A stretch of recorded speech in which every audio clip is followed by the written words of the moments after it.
learning as young as they are the ways of our God, and also they're learning about who our God is. This morning, I will be starting a series. I'm not sure if I could finish it for 2 Sundays or 3 Sundays. We will see as the Spirit leads us. But one of the things that God has placed in my heart for the year 2026 is to really talk about what is very controversial karon sa mga simbahan. No? And the church should not be silent about it. The church should not be kana bitong murag pabungol-bungol or magpabuta-buta taani or magpaamang-amang taani that we don't want to talk about it. Because when you do not address such things, it would create question, curiosity, and sometimes confusion to the believers of our Lord Jesus Christ. The issues that we have this day is nothing nga different from the issues of the early church. Actually, mas daghan pagani silang mga issues nga ilahang gipang-agian sa una nga sa tuwa karon murag nagkahitabo na sa ilahang unahang panahon. And so, we want to address those issues. And one of the prevalent nga issue sa atuang mga simbahan karon, specifically, no? Even sa atuang mga Christian churches, Bible-believing churches, is about giving. There are misconceptions, there are false teachers, should I say, and they have used this kaninga topic para in their own gain.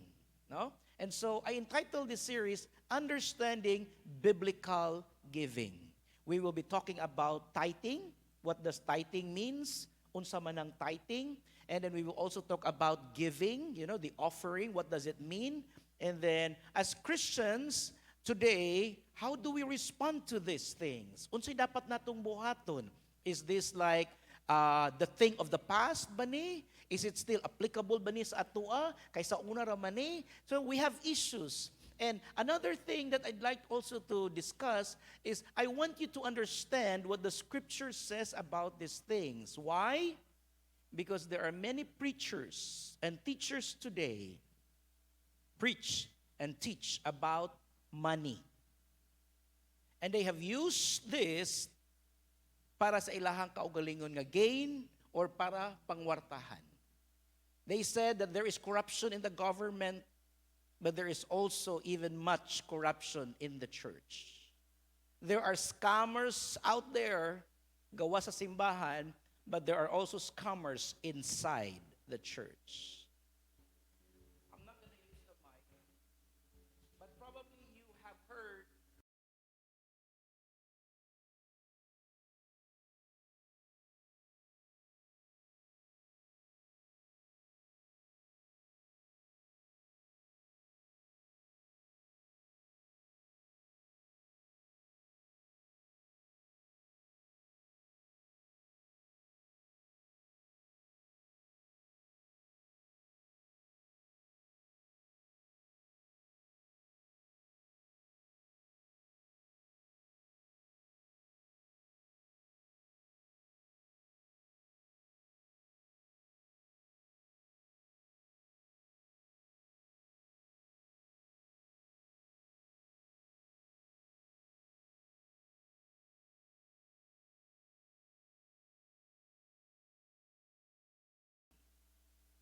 And it's so sad that even the very foundation of the church was shaken.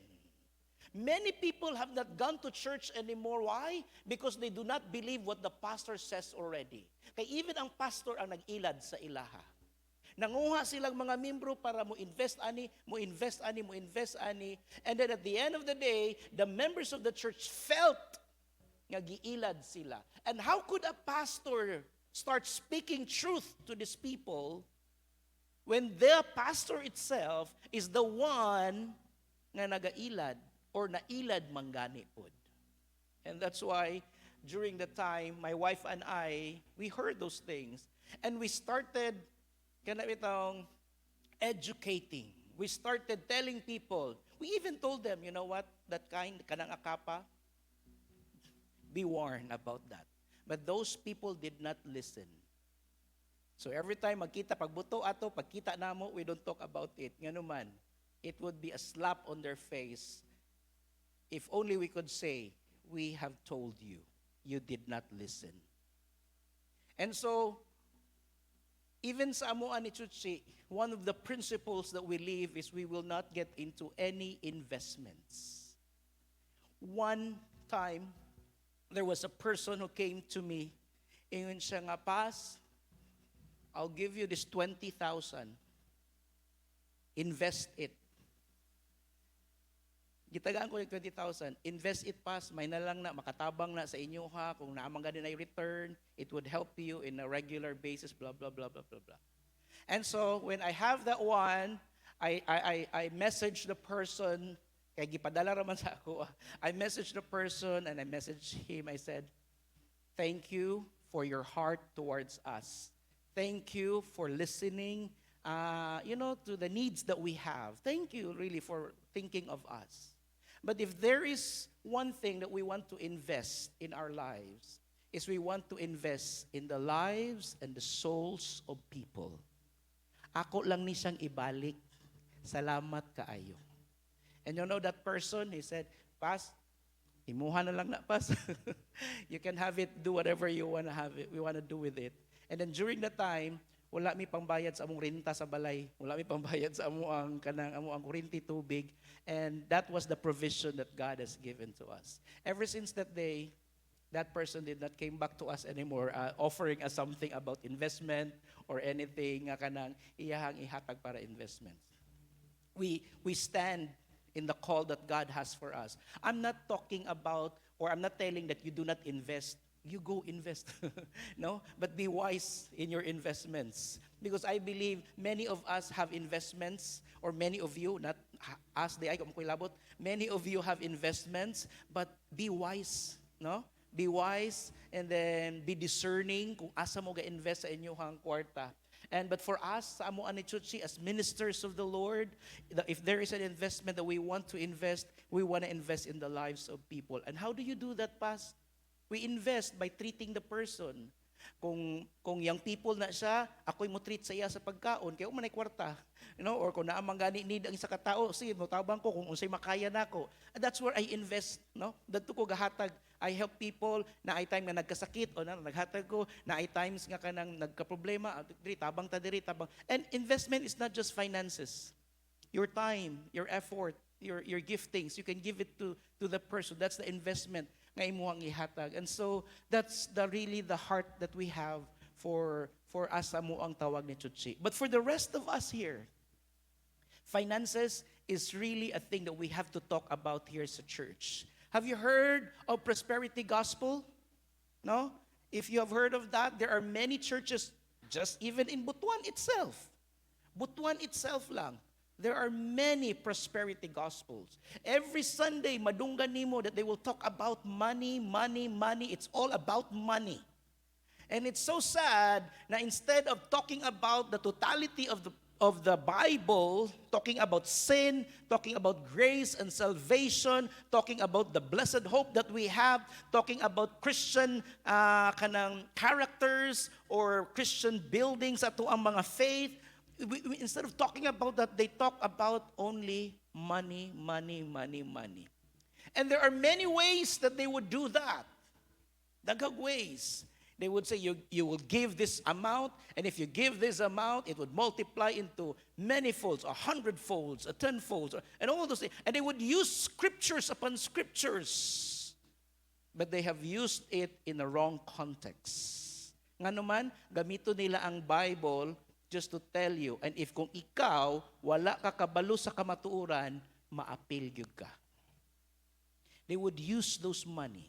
You give this 10%, you give this 20%, 30%, you give the first fruit, everything that you have, you give. They would tell you all those things. Just imagine kung kita tanan diri mo hatag sa itong first fruit. Kabalo mo sa ng first fruit? Tanang income nimo anang first Sunday or first sweldo nimo sa tuig. Kung na kay sweldo nga 50,000, tanang sweldo nimo ihatag nimo. Not 10%, 100%. Kung ang imong halin is 1 million, kanang 1 million ihatag nimo tanan. That's first fruit. No? And the church is actually practicing this. Some of the churches are practicing this. Just imagine kung kitang tanan maghatag og first fruit, no? Unsa nakata ka milyonaryo ang church. We will be having millions here in the church just for one sweldo lang nato or atong income. But we have to understand, what does the scripture says about giving? I'd like everyone to please stand and let's pray. You know what? Again, this is very controversial, and I don't want to speak just for myself. I want really to reveal things to you that the Holy Spirit will transpire to each one of us. Father, we come before you. We humble ourselves, Lord. God, these are trying times that we have, that even, Lord, things that you have used for your glory becomes already something that is in issue, Lord. And I pray, Father, that you would just allow us to have a deeper understanding of your heart towards giving to you. I pray, God, that you would just put words in my mouth. Nothing comes out of my mouth, Lord, that you do not allow, but only that will bring revelation sa imong mga kaanakan. I come against any spirit of condemnation in Jesus' name. But I pray, Father, of conviction that comes from you. That let love, Lord, maoy matigbabaw, Lord God. Dili ang guilt or manipulation, Lord.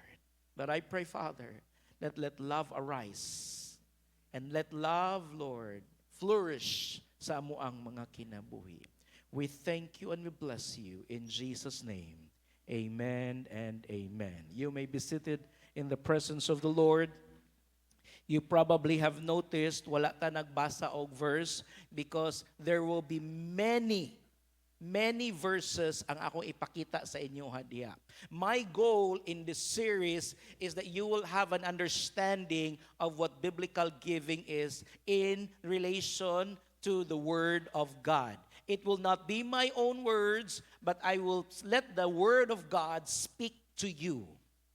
Kaya dili ko ninyo ma-question. Ang inyong question is ang pulong sa Ginoo, no? So everything, not everything, na ay mga statement nga akong gibutang diha, but most of it are actually verses that I will be placing out there. Again, there are many verses, so just be with me, join me, and I hope that we will have a deeper understanding of biblical giving. I'd like to start by saying or stating that everything comes from the Lord. Tanang butang gikan sa Ginoo. In Psalm 24 verse 1, it says, "The earth is the Lord's." Ang kalibutan ang nanag-iya ang Ginoo, and everything in it. Whatever you see here on earth belongs to God.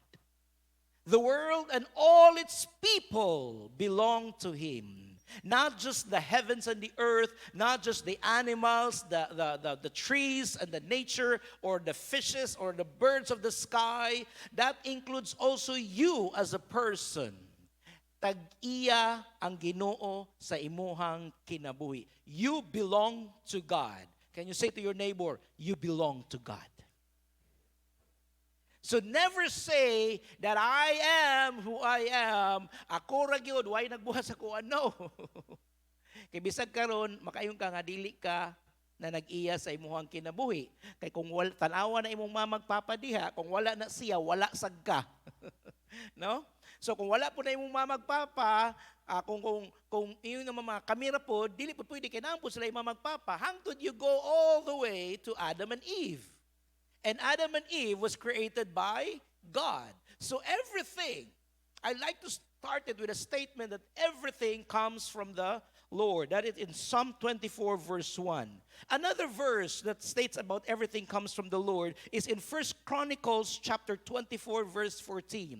But who am I? Kinsa man ko? No? And who are my people that we should able to give as generous as this? Sa kinsa man mi? O kinsa maning mga tao na ko nga makahatag og ingani kadaghan. Everything comes from you. No? Everything comes from God. And we have given only what comes from your hands. Even the very things that you have given to the Lord, asa nagikan? From God. Wala kay nahatag, wala kay nabuhat, nga wala gikan or dili gikan sa Ginoo. There are many people today would say na ako may nanrabaho pas, ako may ni-exam, ako may ni-eskwela, ako may nag-interview, ako man ang nag-training, ako may naningkamot, ako gani nag-study, and because of this, mo nang nabuhi mi, because of this, nalambo ang amuang kanang negosyo, tungod sa kaalam nga akong Google, pila kagabi, wala ko'y tulog, tanan akong gibuhat. You know? There are many people today, I don't need God. God was not there when my business succeeded, when my career was elevated. God was not there. It was my own ability. It was my own strength. It was my own wisdom that allows me to be where I am today. Well, the scripture is not silent about that too. In Deuteronomy chapter 8, verse 17 to 18. This is about people, ginaingon na to nga self-made person. That person is a self-made. You know what? Bata pa siya, pobre kaayo siya. Wala gid sila makaon, pero naningkamot. Dili lang naningkamot, naningtiil pa. Unsa pa naningtiil, unsa pa ilang gikuan. Hangtod nga nilambo from rags to riches, no? From very poor until a very rich person today. These are self-made people. They would say, nobody have helped me. Ako naningkamot ko. But be very careful with that. There is a warning in Deuteronomy chapter 8, verse 17 to 18. Beware lest you say in your heart. Many people have said this. My power. Oh, kanang my nga word. I did it, my. O, kabalo lagi mo, kanta mo. No? Daghan bit nangamatay ana. Kanang kanta. Be very careful. Why? Because they're making a statement. Ang statement nila nga, I don't need God. I don't need you. I did it my way. Gibuhat na ako ni. And the scripture is giving us a warning. Beware lest you say in your heart, my power and might and the might of my hands have gotten me this wealth. Oh, tungod daw sa iyang power, tungod daw sa iyang kakusgan, tungod sa iyang kaalam, mao nang nadato siyag maayo. And then it says here, you shall remember the Lord your God, for it is He who gives you the power to get wealth. God is not against having wealth. No? Dili na siya against nga madato ka. Actually, ganahan na siya. I mean, just imagine, anak ka sa tag-iya sa tanan, unya pobreke ka. God loves you to be rich. Pero dapat, klaro nato na siya. Nga kanang imuhang wealth is really coming from the Lord. No? Kay kung mingon ta nga dapat tanang Christians mga dato, luoy kito mga disciples ni Jesus, kaya umugit sila mga dato. No? Si Peter, si John, mga pobre man gito sila. No? One time we were in a gathering, a big gathering of Christians. And here's this one pastor, nagpray siya. In the stage, sa stage nagpray siya. Lord, I pray nga kami nga mga pastors, mga milyonaryo mi Lord, himo aming nga mga milyonaryo Lord, himo aming mga dato. Ano rin ako asawa, di ko mapila na, ikaw ra, mataka ra makagampo. Ano himo kami mag-milyonaryo tanan mga pastor? Wrong. Mali. And to think that pastor was already old pastor. Karaan na kay to, dugay na kay siya nga pastor. Pero ang iyahang prayer is not biblical. Riches is not just about finances. Wealth is not just about finances. Kung magkatigulang bitaw ka igsuon, ang wealth bitaw nimo ang imuhang good health na. Di ba? Kapas, please pray for my health. Please pray for my health. Ang health karon mo na gid ato ang wealth. Health is wealth. O di ba? It's not just finances. Having a family is also a wealth. Having a wonderful family nga everyone is safe, everyone is okay. That is something that we want to wish. We don't want people in our family that are sick, that are having problems upon problems. We don't want that. We want to have a family nga kanang plastado, mayo ang panlawas. Yung makayo nga, kabalo ka, ang akong wealth bitaw is my family. No? It's not just finances. Always remember this. Never, never get the glory kung unsa may nakuha nimo karon. Remember that it is God who gives you the power to get wealth. And so, if we know that everything comes from the Lord, the heaven and the earth comes from the Lord, even ikaw nga tao nga gibuhat sa Ginoo, you also come from the Lord, and everything that you have, the cars, the houses, the wealth that you have, even the education that you have, everything comes from the Lord, because you will not be able to have those things if the Lord will not give you the strength and the power and the wisdom. Amen? Dato lagi kayo ka, pero masakiton po ka. Wala kay malihok sa imuhang business. At the end of the day, kung dili gyud na panalanginan sa Ginoo, kung dili ka ayuhon sa Ginoo sa imuhang sakit, eventually ang kana nga negosyo matay ra gihapon na. But because the Lord has graced you with strength, the Lord has graced you with power, the Lord has graced you with wisdom, the Lord has graced you with favor upon favor, mao nang nilambo ang imuhang negosyo or imuhang career sa gihatag sa Ginoo sa imuha. And so everything that we have comes from the Lord. Now that we know that everything comes from and there are many verses in the Bible that talks about that everything comes from the Lord. No? There are many verses in the Bible. We don't have time to do that. So now that everything comes from the Lord, we already established that one. What does God requires of us? Unsa may gi-require ni Lord sa atoa in relation to God owns everything. The first requirement that the Lord is asking us is that we have to worship Him and thank Him for what He has given to us. You cannot give back to the Lord what is His. Iyaha man na. But what you can give back to Him is your worship, is your thanksgiving, your gratitude to the Lord. Saying, God, thank you for giving me the wisdom. Salamat, Lord, sa favor na imong gihatag sa kuha. Salamat, Lord, sa kusog, sa kaayuhan na imong gihatag kanako. I acknowledge, Lord, that everything comes from you. First is worship. That's why we sing songs here. We worship Him. You are God alone. Walay kumpara sa imuha. Kay ikaw ang nagbuhat sa tanan, ikaw ang nagbuhat sa kuha, gikan tanan sa imuha. And so we worship our God. Another requirement that the Lord has given to us in the book of the Old Testament and in the New Testament is what we call tithing or tithing to God. Kag unsa maning tithing? What is tithes? I know some of you have heard about tithing. I know some of you probably is kanang nakadungog ko ani pero wala kayo ko nakasabot ani. Nakadungog ko ani pero wala na ko ni siya ginabuhat. And so today, we will be talking about tithing that the Lord requires.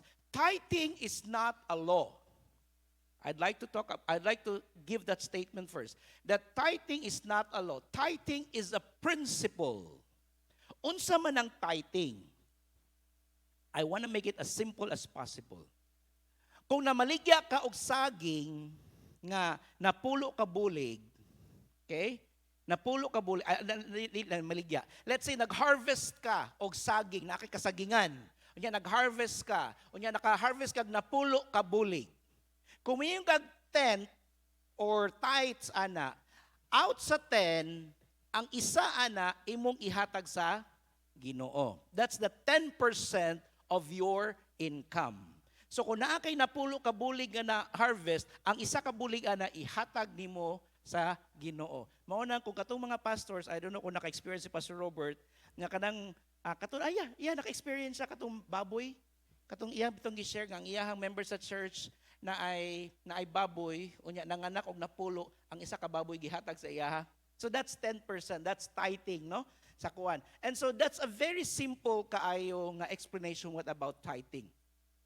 It is not a law, it is a principle that God has established to us. In Leviticus chapter 27 verse 30, it says, "A tithe of everything from the Lord." When you say tithe, 10%, no? Tithe is 10%. A tithe of everything from the Lord, whether grain from the soil or fruit from the trees belonging to the Lord, it is holy to the Lord. Ang kanang 10% daw, sa imuhang kuha, either grain, soil, or a grain from the soil or fruit from the trees, it belongs to the Lord.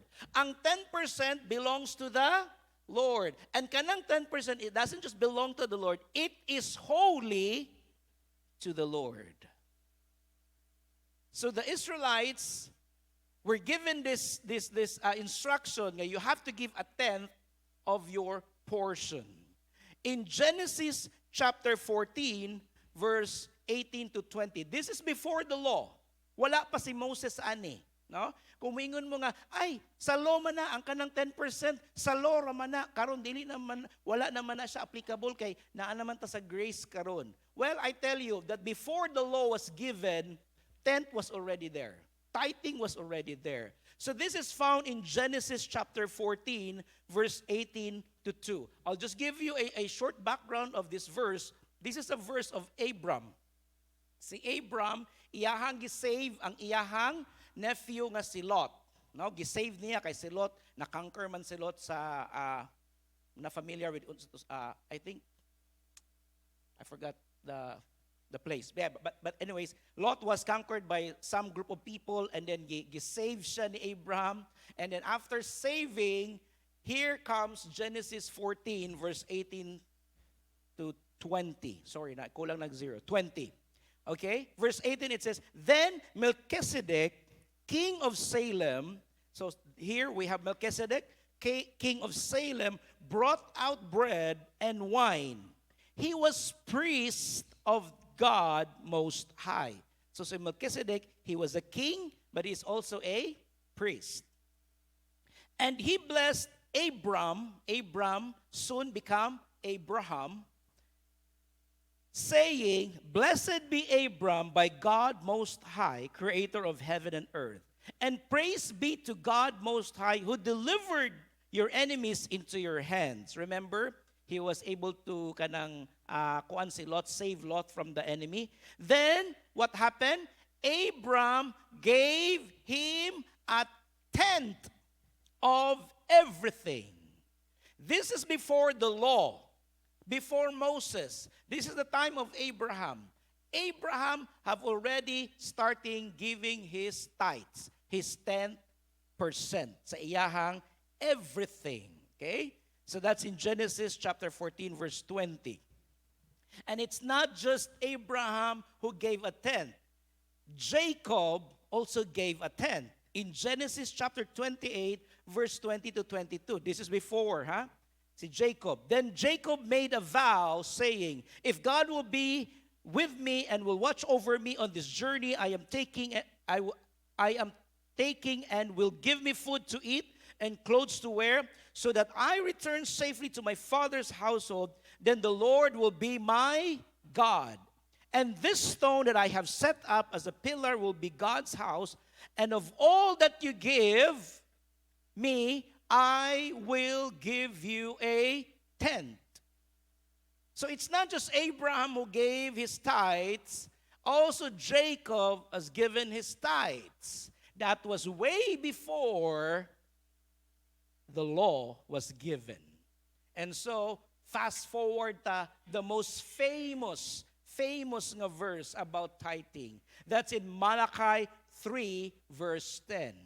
It says, "Bring the whole tithe into the storehouse, that there may be food in my house." I highlighted the word bring.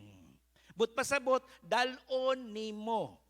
Magdala ka sa imuhang tithes. Dili nimo taguan ang imuhang tithes. And I highlighted this here, the whole tithe. Kaya kung dili na siya whole, dili na siya tithe. Kay mahimo na lang man na siyang 5%. Study shows, survey shows. I have seen a survey nga of all the Christians today, kabalo mo unsay average giving sa mga Christians according to study, it's actually 3% lang sa ilahang income. Most Christians today don't give 10% of their income. They only give 3%. No wonder there are many churches today that died. Go to the US. Go to the Western world. Go to Australia. Many churches have died. Churches have become pubs. Churches have become disco place. Nawala na ang mga simbahan. Even ang mga members sa church, wala na yung mga members sa church. Dako kayo lang simbahan, pero pila ra ka tao ang naglingkod. Why? Because they have not become faithful in what the Lord has commanded. This is not a suggestion, mga igsuon. It's not a suggestion. It is a command from God. Bring the whole tithe into the storehouse that there may be food in the house. Ngano man? Nganong ipadala man sa Ginoo ang whole tithes? Because there is an effect na ay kapalit, ana. Now, when you bring the whole tithe, there is effects of tithing. In the next verse, in Malachi chapter 3, verse 10 to 11, ingon si God, bring the whole tithe into the storehouse that there may be food in my house. Test me. Sulayiko. Ano si God? Sulayiko, test me, says the Lord Almighty, and see if I will open the floodgates of heaven. Grabe, no? Ang floodgates sa heaven and pour out so much blessings. It's not just any blessing, but so much blessings. Grabe ang panalangin nga ihatag sa Ginoo that there will not be room enough to store it. Have you experienced that kind of blessings na wa na kay mabutangan asa nimo ibutang na nga panalangin? Nga to the point na imo na lang ihatag kay murag sobra-sobra na gyud ni. Nahitabo na sa amoa during pandemic. My wife and I we're giving our tithes. Actually, it's more than tithes, no? We go beyond our tithes. And that's our conviction, no? We don't just give 10%, we give more than 10%. And so, when we do that, we do that regularly. And niabot to sa point during pandemic nga, daghan ng hatag. Kabalo mo itong pandemic, no? There are many people have given, blah, blah, blah, sa hatag-hatag. Niabot sa point nga, ang amuang base diha sa Villa Cananga, niabot na ang 5 kasako. 5 kasako, ang among refrigerator, wala na naka-on. Kaya nga no, ang sulod, mga dilata tanan, puno tanan dilata, na yung mga spam, na yung mga meatloaf, puno tanan ang among refrigerator. Unya, daghan mga pagkaon. Kung saan man nato, hindi na ito ni mahurot o pagkaon. So what I did is, I gave it. Ipanghatag na ako. Pagdalaan ni bugas inyong balay. Dalaan ni siya. Pagdalaan ni siya. Have you experienced that kind of blessing? Na even to the point nga kabulo ka, saan man ako ni paghurot? Sa kadaghan-daghan ani. But even to the point nga, imo na lang ipanghatag. No? That's the kind of blessing that God wants you to experience. If you haven't experienced yet, it's probably because you have not done what is required nga naa sa taas. You want to experience heaven, floodgates of heaven open for the blessings that you don't even have a room enough to store it. Not just that one. It's not just the blessings nga ihatag sa Ginoo sa imuha. Another thing nga buhaton sa Ginoo sa imuha when you give your 10% is this. God said, I will prevent punggan sa Ginoo, pest from devouring your crops. It means there is protection nga ihatag sa Ginoo sa inyuhang trabaho, sa inyuhang negosyo, sa inyuhang career. One of the pests probably nga atong ma-experience, kaya wadi man ta mga farmers diri no sa syudad, we're not farmers. Siguro ang pest nga ato ang makuan is siguro kanang maskam ka, binuangan ka, or ilaron ka, or kung naa man gani kay mga trabahante makawatan ka.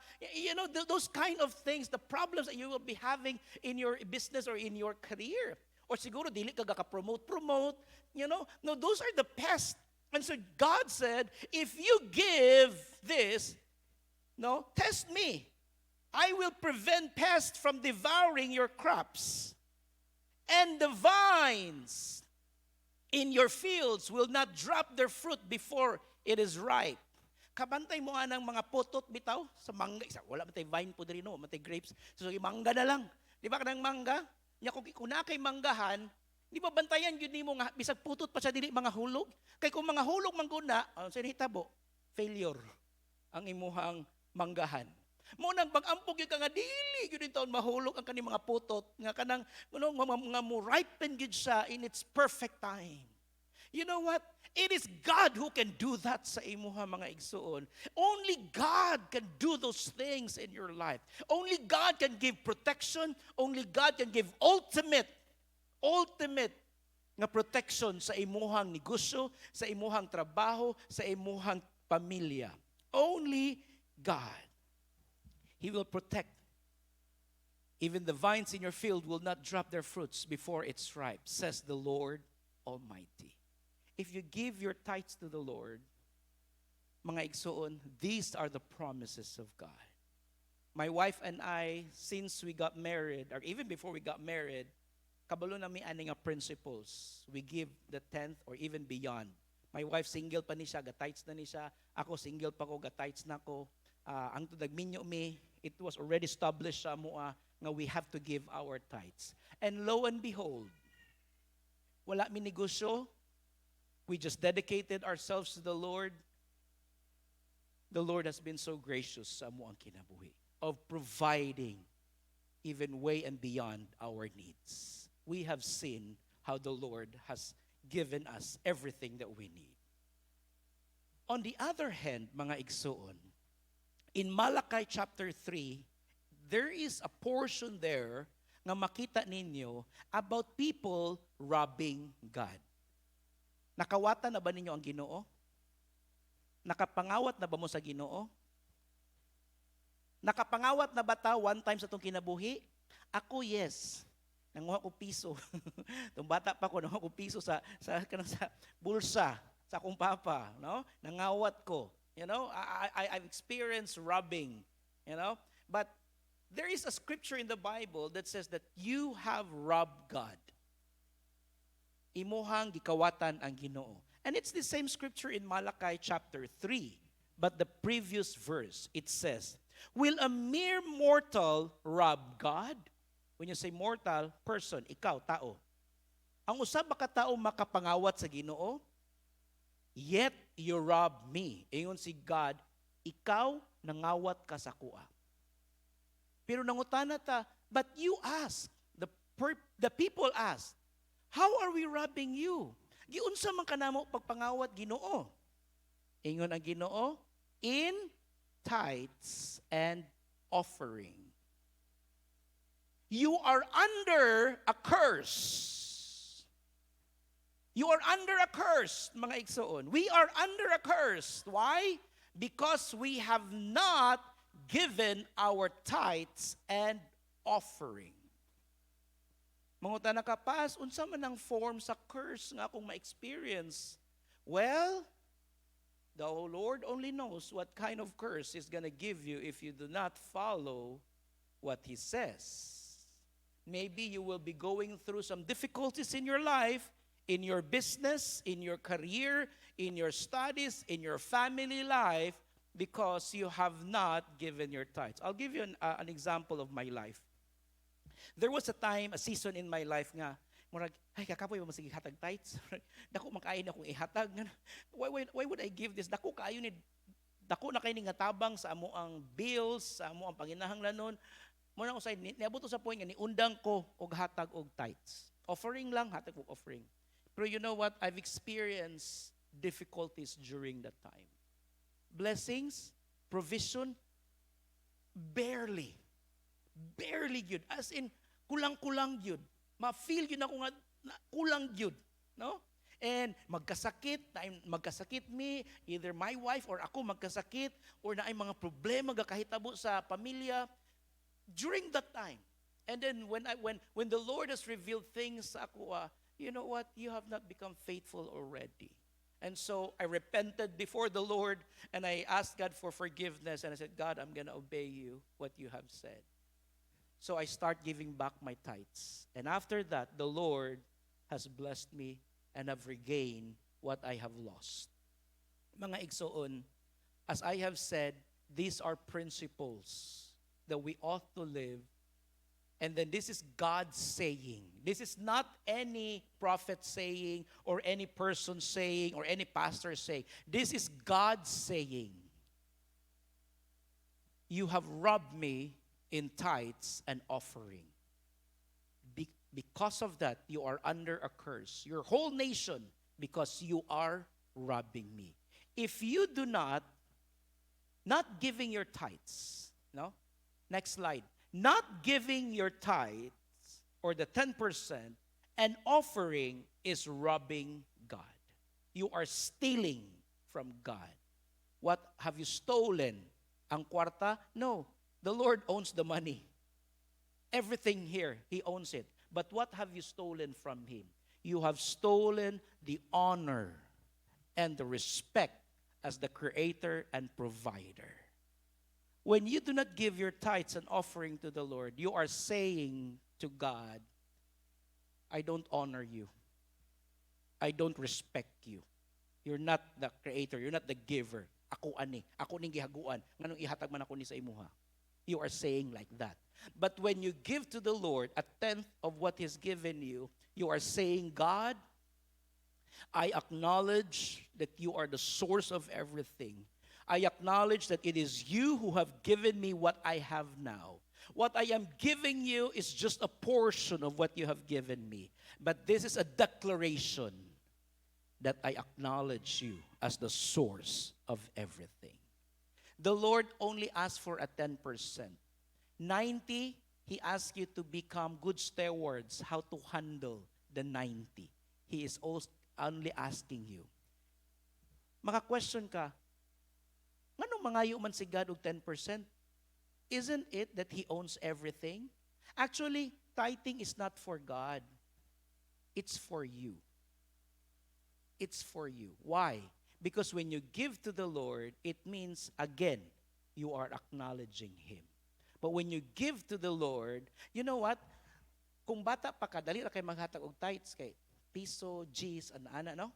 Pero kung magkalambo na bitaw ka, unya nagsikag hatag og tithes, may ka, taysa murag dako naman kaayo ni. Murag hala, 1,000 naman ni kada kuan. Hala, 5,000 naman ni kada bulan. Taysa murag 10,000 naman ni kada bulan. Murag 50,000 naman ni kada bulan. Murag ana ba? Dako naman yung kaayo ni. Well, it only reveals what is really in your heart. Be very careful, mga igsoon. Giving your tithes is actually a heart issue. It's a heart issue. Offering is a heart issue. It's not a question manggod magsoon nga kung unsa ka dako, unsa ka gamay imong ihatag, but it is a heart issue. By giving your tithes, next slide, by giving your tithes and offering faithfully, you are trusting God of provision and our gratitude of blessing. No? When you give your tithes to the Lord. I'm gonna stop here, kay taas-taas pa ni siya. Next Sunday, this is in the Old Testament. Next Sunday, I will be discussing tithing in the New Testament. Kay daghan man kong mga pastors karon, ay, wala na may tithe sa New Testament. Kay grace giving naman ta. We have to give out from the abundance of the heart. Well, let's discuss that next Sunday. No, kay you will be hearing those things. Nga, wala naman gi-required ni Jesus nga mag-tithes. Well, let's study. Let's see what Jesus is talking. But in the Old Testament, starting from Abraham, all the way to the last book of the Old Testament, Malachi, the Lord is consistent with His word that we have to give our tithes and offering. Amen? Wala lagi nag-amen. Murag di sila ganahan mo hatag sa ilang tithes. Mang-ampot ta mga igsoon. Father, we thank you for teaching us today. We thank you, Lord, for allowing us to have that understanding of what it is to give back to you. We acknowledge that you are the source of everything, the creator of all things, the sustainer of all things. And what you have required from us, first and foremost, is our worship to you, God. Another thing that you have required is to acknowledge you as the source by giving a tenth, Lord, of our income. When we give our tenth, Lord, our tithes, we are acknowledging you as the faithful God who provided everything that we need. Lord, give us the grace. Give us the heart, Lord. Because it's only you, Holy Spirit, can work in our hearts to obey your commands, the principles that you have laid in us. All these things we ask in Jesus' name. Amen and amen.